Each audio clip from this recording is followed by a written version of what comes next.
Welcome to விடாக் media. உங்களோட பேசிக்கொண்டிருப்பது உங்கள் நான் கார்த்திக். இன்றைக்கி நம்ம பார்க்க போகிற விஷயம் என்ன அப்படின்னா, நாம் தமிழர் ஒருங்கிணைப்பாளர் அண்ணன் சீமான் அவர்கள் முதலமைச்சரின் காலை உணவு திட்டம், அதாவது இந்த பள்ளி குழந்தைகளுக்கு வழங்கக்கூடிய இந்த காலை உணவு திட்டத்தை ஒரு கடுமையான விமர்சனத்துக்கு உள்ளாக்கியிருக்கார்.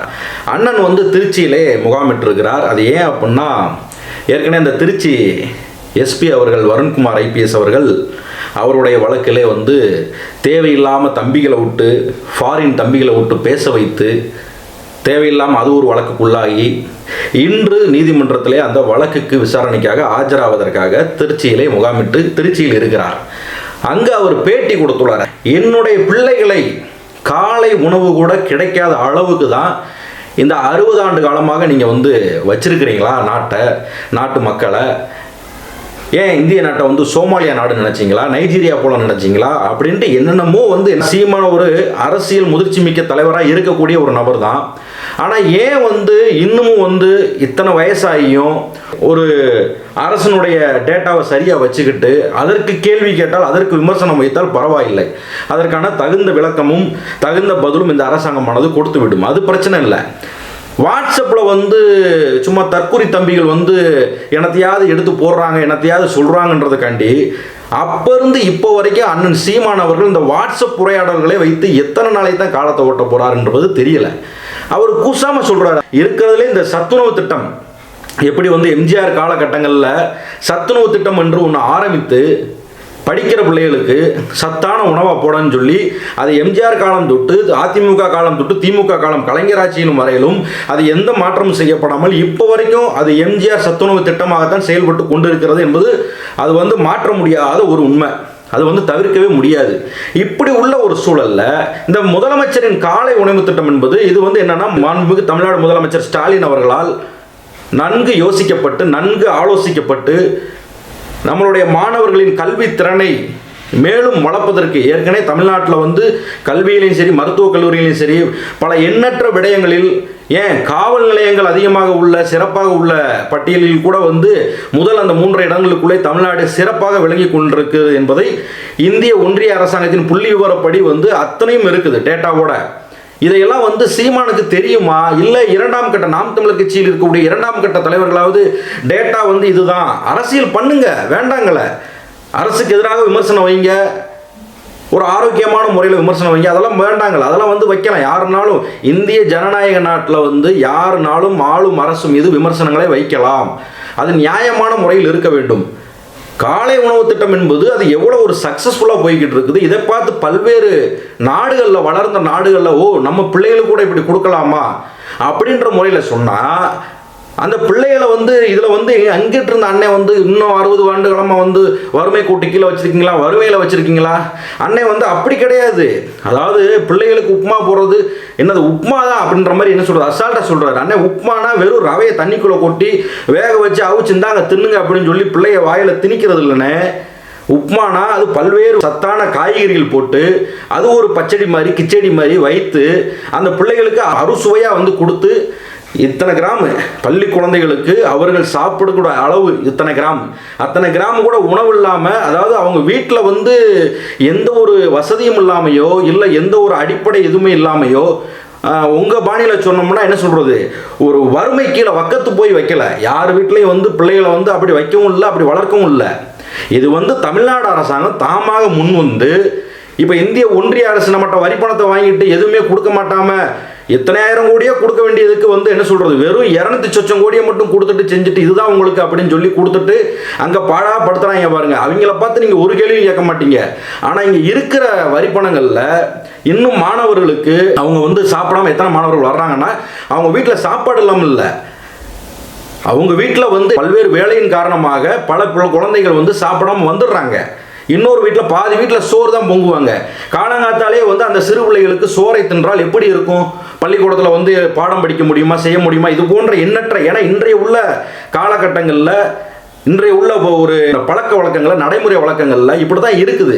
ஸோ அப்போ என்ன கொடுக்கலாம் அப்படின்றத தமிழ்நாடு அரசு நல்லா சிந்தித்து அப்போ இந்த மாதிரி உப்புமா காய்கறிகள் போட்டு உப்புமா அது கொஞ்சம் கொடுத்தா புரோட்டீன் இருக்கும், கொஞ்சம் சத்து இருக்கும் அப்படின்றது முறையில் வந்து தமிழ்நாடு அரசு சிறப்பாக பண்ணிக்கிட்டு இருக்குது. போகிற போக்கில் வந்து உப்மா அரசு அப்படின்ற மாதிரி ஈஸியாக சொல்லிட்டு போயிடுறீங்க. இந்த ப்ரெஸ் மீட்டில் உட்காந்து ஒரு கட்சி தலைவரை அந்த வாட்ஸ்அப் வதந்தியை வாந்தி எடுக்கிறத விடுங்கண்ணே. அதை விடுங்க. டேட்டாக்களை தரவை ஆராய்ந்து அதை அனலைஸ் பண்ணி அதுக்கப்புறம் மீடியாவில் வந்து கேள்வி கேளுங்க.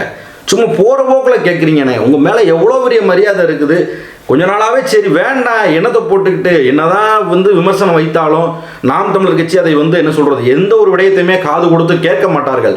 ஏன்னா அவர்களுக்கு முக்கியம் வந்து திரள் நிதியும் திரட்சியும் தான். அந்த ஒற்றை சீமானுடைய வளர்ச்சியும் திரட்சியும் தான். ஏன் இதே ஒரு ப்ரெஸ் மீட்டில் வந்து ஏதோ ஒரு விடயத்தப்போ வந்து என் மகன்லாம் வந்து கேன்டீன்லேயே வந்து பூரியும் ரொட்டியும் சாப்பிட்டுக்கிட்டு இருக்கேன், அதுக்கே நாங்கள் மாதம் சில தொகை கட்டிக்கிட்டு இருக்கோம் அப்படின்னு சிரிச்சுக்கிட்டே ரொம்ப பெருமையாக சொன்னீங்க. ஆனால் எல்லாருமே வந்து என்ன பண்ணால் உங்கள் வீடு மாதிரி இருக்குமானே? பல வீடுகள் சொல்கிறீங்க. அப்போ உங்கள் வீடு மாதிரியே இருக்கும்னா எல்லாருமே உங்கள் வீடு மாதிரியே திரள் நிதி நடத்திக்கிட்டு இருக்காங்களா, இல்லை எங்கேயும் போய் பிச்சை எடுத்து பொழப்பு நடத்திக்கிட்டு இருக்காங்களா? எல்லாம் உழைக்கிறாங்கண்ணே. தமிழ்நாட்டு மக்கள் எல்லாருமே உழைத்து கொண்டு இருக்கிறார்கள், உழைத்து தான் வாழ்ந்து கொண்டு இருக்கிறார்கள். நீங்கள் என்ன செஞ்சுக்கிட்டு இருக்கீங்க? தமிழ்நாட்டு அரசியலில் 15 வருஷ காலம் ஆகி போச்சு. இப்போ வரைக்கும் ஒரு வார்டு கவுன்சிலர் கூட ஜெயிக்க முடியல. இப்போ வரைக்கும் ஒரு குறிப்பிட்ட சதவீதம், ஏதோ இப்போ 8% வாங்கியிருக்கீங்க. அந்த 8% இந்த 2026 நீடிக்குமான்றதே வந்து சந்தேகமாக இருக்குது. ஏன்னா வந்து என்ன அப்படின்னா கூண்டோட காலியாகிட்டு இருக்கிறாங்க. ஒரு பக்கம் வந்து விஜயனுடைய வருகையால் ரொம்ப நீங்கள் வந்து என்ன சொல்கிறது, ஒரு காய்ச்சலால் நீங்கள் வந்து பாதிக்கப்பட்டிருக்கீங்க. ஸோ என்ன செய்ய போகிறோமோ 2026 நீங்களாம் ஆங்காங்கே வந்து உறுப்பினர் சேர்க்கை போட்டுக்கிறீங்க. இத்தனை மணி நேரத்துக்குள்ளே 10,000 பேர் சேர்ந்துட்டாங்கன்னு போட்டுக்கிறீங்க. இது எந்த வகையில் வந்து அது வந்து உண்மை அப்படின்றது தெரியலை. 2026 தெரிஞ்சிடும். ஆனால் ஒரு தமிழ்நாடு அரசின் திட்டத்தையே வந்து நீங்கள் வந்து இதுக்கு முன்னாடி இதே மாதிரி தான் வந்து தினமலர் பத்திரிகை இதே மாதிரி தான் செய்தி போட்டு செருப்படி வாங்கினான். காலை உணவு திட்டத்தால் கக்கூஸ் நிரம்பி வழிகிறதுன்னு சொல்லி கொஞ்சம் கூட கூச்சநாச்சம்லாம் போட்டு தமிழ்நாட்டு மக்கள்கிட்ட செருப்படி வாங்கினாங்க. இப்போ அதே பாணியை நீங்கள் கையில் எடுத்து இந்த காலை உணவு திட்டத்தை நீங்கள் விமர்சனம் பண்ணால் அது என்ன அர்த்தம்? காலை உணவு திட்டத்தில் அது மொட்டைக்கட்டே அப்படி நடந்துருதுன்னு நினைக்கிங்களா? அதுக்குன்னு சிஎம் என்ன சொல்கிற பிஎஃப்எஸ்னு ஒரு ஆப் இருக்குது. அந்த ஆப்பில் அவங்க என்ட்ரி போடணும், அந்த ஆப்பில் என்ன சமைக்கிறாங்கன்னு போடணும், அந்த ஆப்பில் பிள்ளையை சாப்பிட்றத வீடியோ எடுத்து போடணும், ஃபோட்டோ போடணும். சகலமும் இன்னைக்கு டேட்டா என்ன சொல்கிறது ஃபுல்லாக வந்து இப்போ உள்ள டெக்னாலஜியில் எல்லாமே அந்த ஆப்பில் இன்ஸ்டால் பண்ணணுன்ட்டு அவங்களே சொல்கிறாங்க. ஸோ இப்படி இருக்கிற ஒரு வேலையில் வந்து நீங்கள் அசால்ட்டாக போகிற போக்கில் உப்புமான்றீங்க. என்னென்ன உணவு பட்டியல் போட்டாலே வந்துடும், நெட்லேயே கிடக்கனே. அது என்னன்றதை இப்போ அண்ணனுக்கு நம்ம சொல்லுவோம். இதையாவது தம்பிகள் வந்து எடுத்து அண்ணனுக்கு தெரியப்படுத்துங்க. இதுதான் வந்து போடுறாங்க அப்படின்னு சொல்லி தெரியப்படுத்துங்க. அது என்ன அப்படின்னா காலை உணவு திட்டத்திற்கான பல்வேறு வகையான உணவு வகைகள் பின்வருமாறு. திங்கட்கிழமை உப்மா வகை, ரவா உப்மா, சேமியா உப்மா, அரிசி உப்மா, கோதுமை உப்மா போன்ற உப்மா வகைகள் காய்கறி சாம்பாருடன். செவ்வாய்க்கிழமை கிச்சடி வகை, ரவா காய்கறி கிச்சடி, சேமியா காய்கறி கிச்சடி, சோளா காய்கறி கிச்சடி, கோதுமை காய்கறி கிச்சடி வகைகள். புதன்கிழமை பொங்கல் வகை, ரவா பொங்கல் மற்றும் வெண்பொங்கல் காய்கறி சாம்பாருடன். வியாழக்கிழமை உப்மா வகை, சேமியா உப்மா வகை காய்கறி சாம்பாருடன். வெள்ளிக்கிழமை இனிப்பு வகை, ஏதாவது ஒரு கிச்சடி வகையுடன் இனிப்பு வகையும் வழங்கப்பட்டு வருகிறது. ஒவ்வொரு பயனாளிகளுக்கும் ஒரு நாளைக்கு வழங்கப்பட்டு வரும் மூலப்பொருட்களின் அளவு 50 கிராம் ஆகும். ஒரு வாரத்தில் குறைந்தது 2 நாட்களாவது உள்ளூரில் கிடைக்கக்கூடிய சிறு தானியங்களால் தயாரிக்கப்பட்ட காலை உணவு வழங்கலாம்.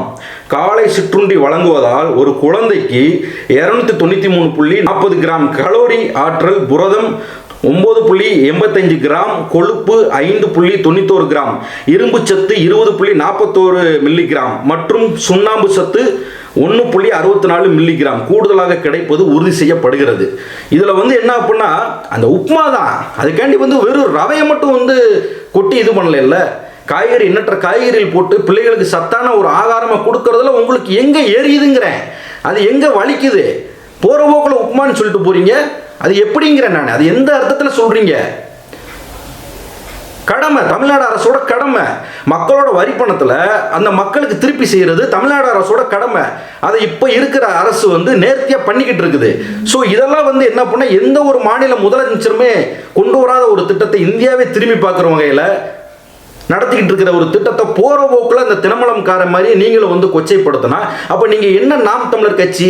தமிழக மக்களை நீங்கள் எந்த இடத்துல வச்சிருக்கிறீங்க? இதெல்லாம் வந்து உங்கள் பார்வையை விட்டுறேன். நீங்களாம் மக்களாகிய நீங்கள் தான் புரிஞ்சுக்கணும். இந்த சீமானோட இந்த அரசியலை வந்து நீங்கள் புரிஞ்சுக்கிட்டீங்க அப்படின்னா சீமானை நீங்கள் புரிஞ்சுக்கலாம். இதுதான் வந்து உண்மை. மற்றபடி அவர் மக்களுக்காக எந்த இடத்துலையுமே வந்து கடந்த சில நாட்களாக அவர் வெளிப்படையாக நான் இப்படித்தான், என்னோட பேக்ரவுண்ட் இப்படித்தான், என்னோட நான் ஆதரிக்கிற ஆதரவாளர்கள் இப்படித்தான், ஸோ அவர்களை மாதிரியே தான் நானும் இருப்பேன் அப்படின்னு கொஞ்சம் கொஞ்சமாக மறைமுகமாக இருந்து கொண்டிருந்த அந்த சீமானவர்கள் கொஞ்சம் கொஞ்சமாக அம்பலப்பட்டு கொண்டே வருகிறார். இன்னும் கூடிய விரைவில் 2026 மக்கள் சரியான பாடம் புகட்டுவார்கள் தான் நம்ம சொல்ல வேணும். இதுக்கு மேலே நான் வந்து உங்கள் கையிலேயே நான் விட்டுறேன். இந்த சீமான் இந்த கருத்தை குறித்து நீங்கள் என்ன சொல்கிறீங்க? உங்கள் பிள்ளைகளுக்கு உண்மையிலேயே நேர்த்தியாக கிடைக்கிறதா கிடைக்கலையா அப்படின்றத ஒவ்வொரு குழந்தைகளை பெற்றிருந்த தாய்மார்களும் சரி, தகப்பன்மார்களும் சரி, யாராக இருந்தாலும் சரி, கீழே கமெண்ட் செக்ஷனில் சொல்லுங்கள். மீண்டும் அடுத்த வீடியோவில் நான் உங்களை வந்து பார்க்குறேன்.